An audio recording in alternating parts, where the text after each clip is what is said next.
It says we are live. It's difficult to tell.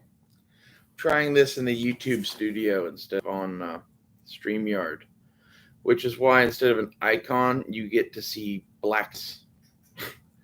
I get the ability to use StreamYard back tomorrow. I should just pay the 20. I'm going to probably the next time it runs out, but I want to see how long it lasts me for a month. And I needed to take a break anyway, but I wanted to make this video now, so god damn it, we're making it now. Basically, I was watching a bunch of shit on a bunch of different subjects, and like just all of this occurred to me all at once. And so there was a flood. I think we can all agree. I think, in fact, it appears to me the Egyptians say that there were many floods. That's what they told Solon, who was the grandfather of Plato, who gave us the story of Atlantis, right? Well, in that, he also said that the Egyptians said that we only remember one flood while there were many. And like this makes me think that a lot of the writing that is in Egypt that has been destroyed over the years said some of this shit.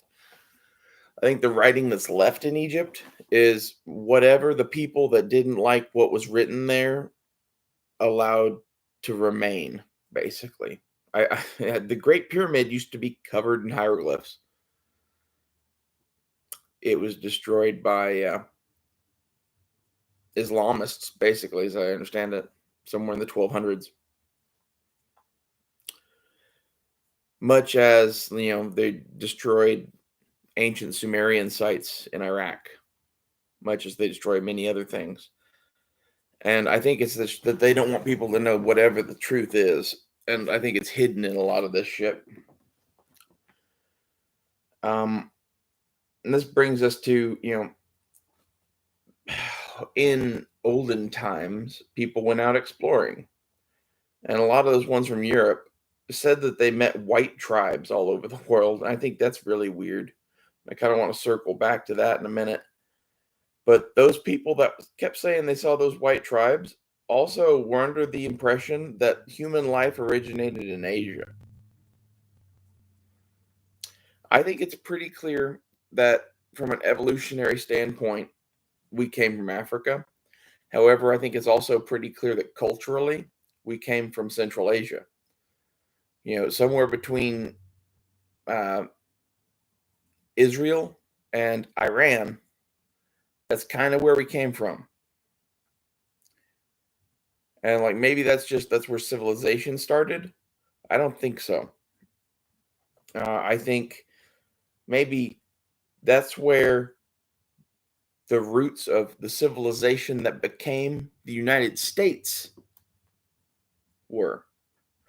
I think that there were civilizations on that level pretty much the world over at or around that time or even before then.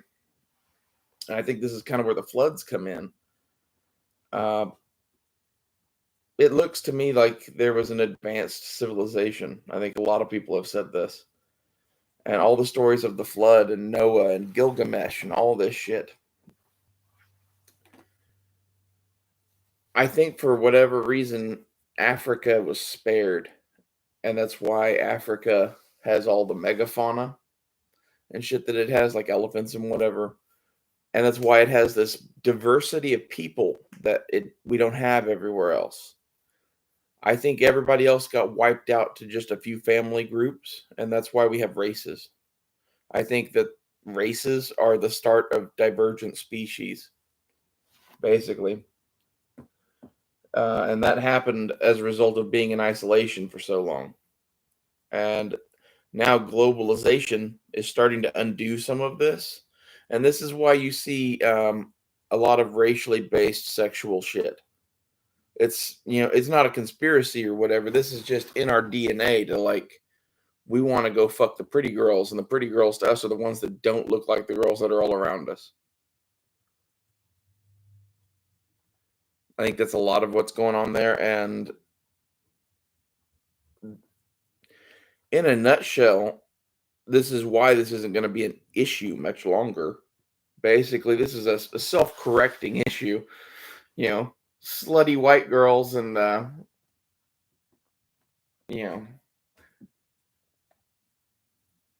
slutty girls in general are going to fix this for us because guys are going to fuck what they're going to fuck, right? And guys are attracted to what they don't have, which means everything from, you know, black guys chasing redheads, which apparently is a thing, to you know, white guys with jungle fever or whatever. Like everybody wants everybody else's girls. This is like human nature, and this goes back a long time, which, you know, brings me to I don't think there was one Noah. I think there's pretty good evidence that there were 12. I think there were 12 men that survived the apocalypse with tech. Tech like on the level of what I possess now, or maybe even greater. Like in a personal, like, hey, I have this bag of tools and can go anywhere in the world and do my shit. I think these 12 dudes had these bags of tools on a level a little bit greater than mine. I've got a lot of shit. My tool bag includes everything I would need to restart civilization, really, but I wouldn't be able to smelt steel right away. I'd have to start making tools out of copper and bronze and shit because it's easier to make shit out of and easier to get the materials to do it with. And we would have to have those tools before we could even go and start collecting the shit, you know, the iron ore and shit to do steel. That's assuming that, you know, there isn't just a bunch of steel laying around, which I think for whatever reason there wasn't. Maybe the previous civilization never discovered steel. I don't know. What I do know is that Genghis Khan left a genetic signature on this planet because he fucked so many people. Well, in the Bronze Age and Copper Age, in prehistory, basically, there were 12 men that left a similar signature on the Earth. Basically, they fucked half the goddamn planet or whatever. And it's my theory that basically these 12 men were the preppers of their day that, you know, overcame everything else and whatever. And they were Conan. They killed everyone that came before them and carried a tool bag, and they built an empire where they went. As a result, they were drowning in pussy, as one does in the apocalypse when you have food. This is why they left a genetic signature on the planet. Maybe not all of them, but I would say at least a few of these dudes. These, I call them the God Kings of the Bronze Age. I think at least a few of these dudes were that. Some of them were definitely conquerors, like Genghis Khan, that just raped their way across the planet. But I think there's a lot less of that than there were people that survived these apocalypses. And, you know, someone created the Asian race because he looked a certain way and he fucked every woman in Asia. Just saying. Like, I think there's a lot of that. And, like, I don't know, maybe this is racist. But, like, there are racial differences, and maybe we should try to figure out why. It seems to be that evolution is an answer, but it's not the whole answer. And I think the real answer is inbreeding. I think basically Africans, if you go to Africa, everyone thinks, oh, they're just all black. Well, this brings us back to lost white tribes. There aren't white people in Africa now, right? Not like what the explorers said there were. What was his name? Stanley and Livingstone said that they saw white tribes up on a mountain. Well, you need to understand that what Stanley and Livingston would call a white person versus a black person is very different than what you or I would call a white person versus a black person. They were looking at the tribes in Africa and saying some of them were black and some of them were white.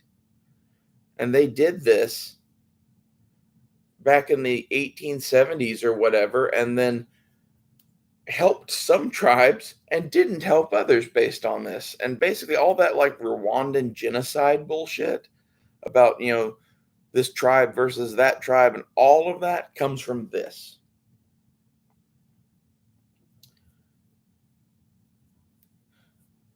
So if they were saying they were seeing, white tribes there, by their definition, those people looked like them to some extent. That's why I'm saying that Africa is diverse. Africa, you have a lot of different people, and it has really good genetic diversity in the human population. Everywhere else, it's really, really thin. And this is a known fact. You can look that up. And I think this is why, the different races are the children of these god kings. I don't know what else to call them, but and what I see when I see, Noah and the flood and the whole story of that is this was one of these people. And maybe he was the most benevolent of them, or maybe history is written by the victor. And I think if I did some shit, I might tell my children that, Daddy saved all the animals. I think that's what Noah did. I think Noah in reality was a very hard man. Be my guess. And my guess would be a lot of these guys were men of the sea. They were seafarers. And this is where their toolkit comes from and whatever. Like, if you are the wayfarer, the far voyager, the man that can shoot an azimuth with a rifle sight and sail around the world, you're going to make it through an apocalypse, especially if you're already on a boat and the thing that's happening is a flood.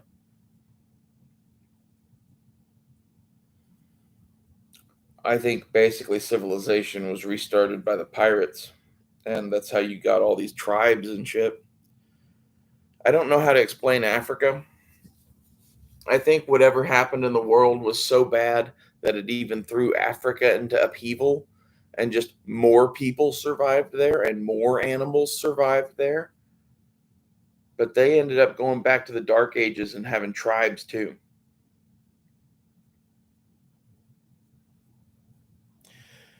I still think it's interesting that the guys that were finding those lost white tribes thought that we came from Asia.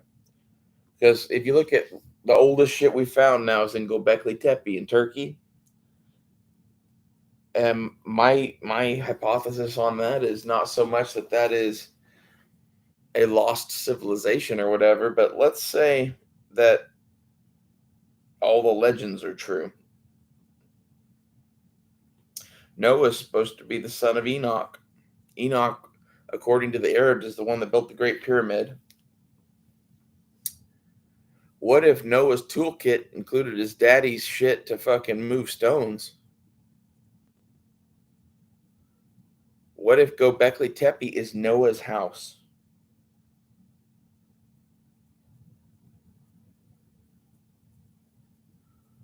If you figure if you had the tech on you to move stones the size of the ones that built the Great Pyramid, Göbekli Tepe is a very humble home by comparison. And after the apocalypse, when there's nothing to do but farm and whatever, all those high relief carvings, maybe they had some sort of tool that helped them do those too. And like I'm just saying, this is Noah, and what I'm really saying is not that Noah, the Bible, or any of that is real, but that someone survived this shit. Gilgamesh, we could call him, and I think this could be Gilgamesh's house. Something on that order happened, and like if Randall Carlson and Graham Hancock and all them are right. Basically, the global population of people was probably wiped back to just a few thousand people globally. I think people don't understand what that would be like. We're used to living on a planet with millions of people and whatever, but like without all of us around, this is a whole different planet.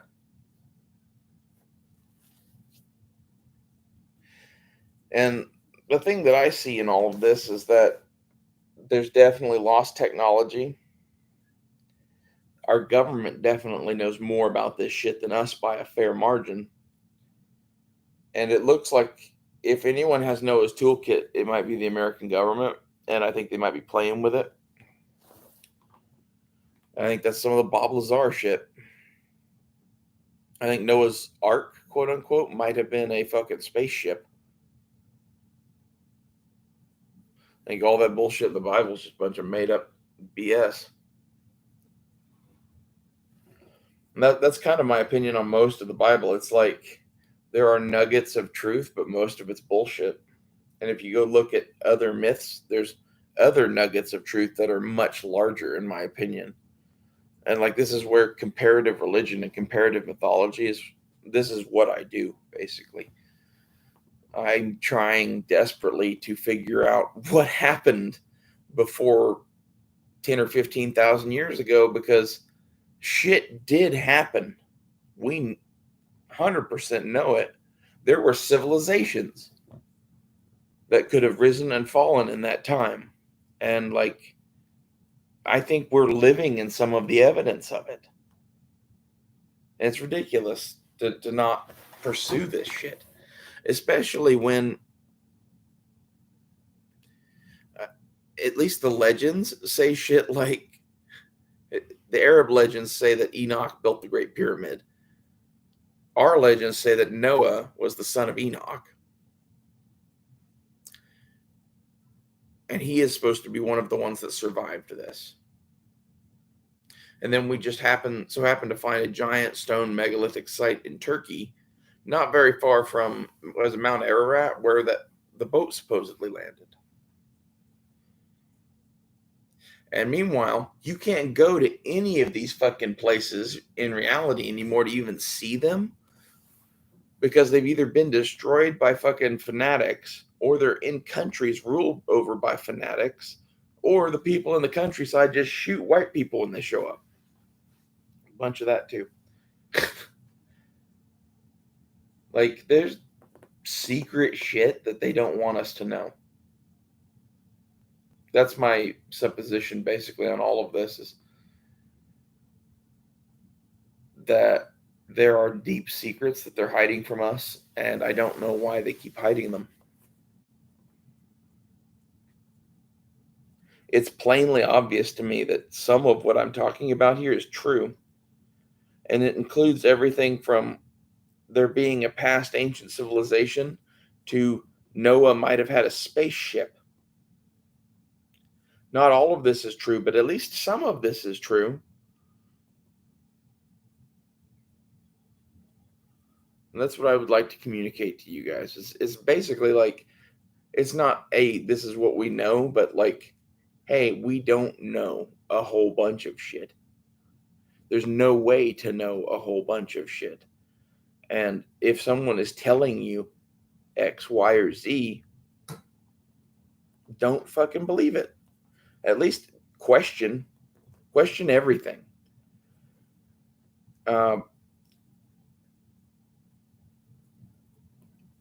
Your day-to-day life is run by people that think the Great Pyramid was built by Khufu in like 5000 BC.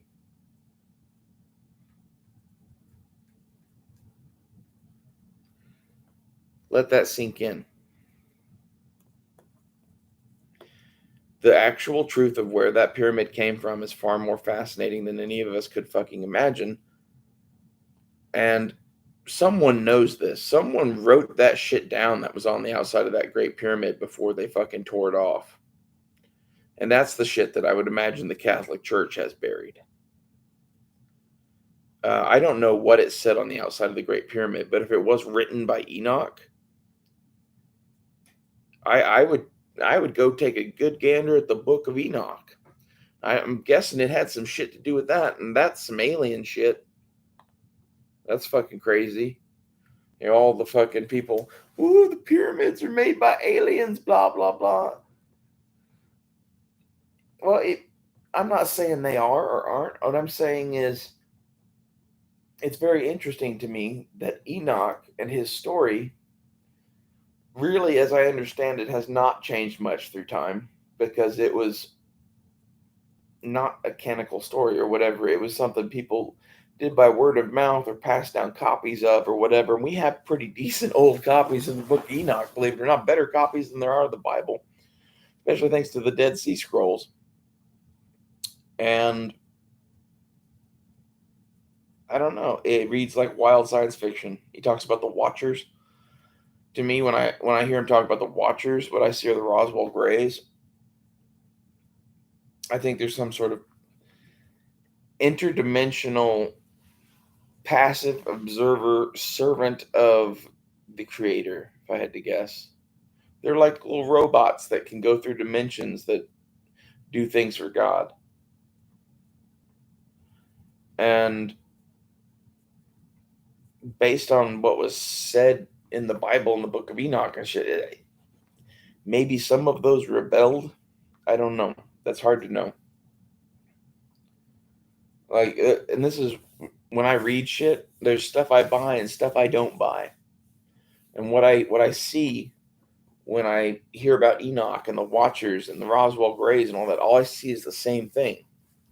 There's some sort of like biotechnological being that is somehow freed up from the laws of physics more than we are and can go through dimensions and portals and shit. And I don't know if they're really here to do his will or if they exist everywhere and they just do what they do and they're a being much as we are.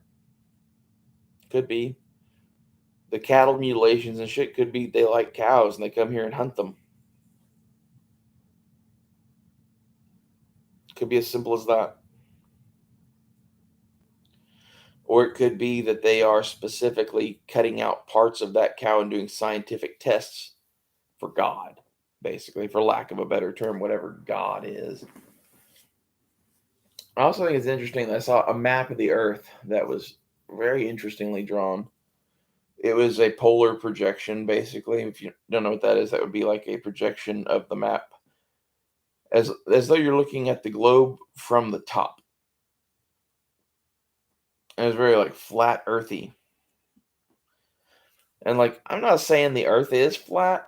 All I'm saying is there's a lot of weird and how much of it is they legit saw amazing or different things. And every map you look at is like someone's view of the world. I like maps. Well, I hope someone got something out of this. I guess my real question in all of this is whatever happened 11,600 years ago, why was Africa spared? Seems it was. Seems it was the best place to be in the last apocalypse. Why? Like, it's where all the biodiversity survived. If you look at the rest of the planet, a few species here or there survived, like horses or bison or llamas or shit like that, but like nothing like what's in Africa.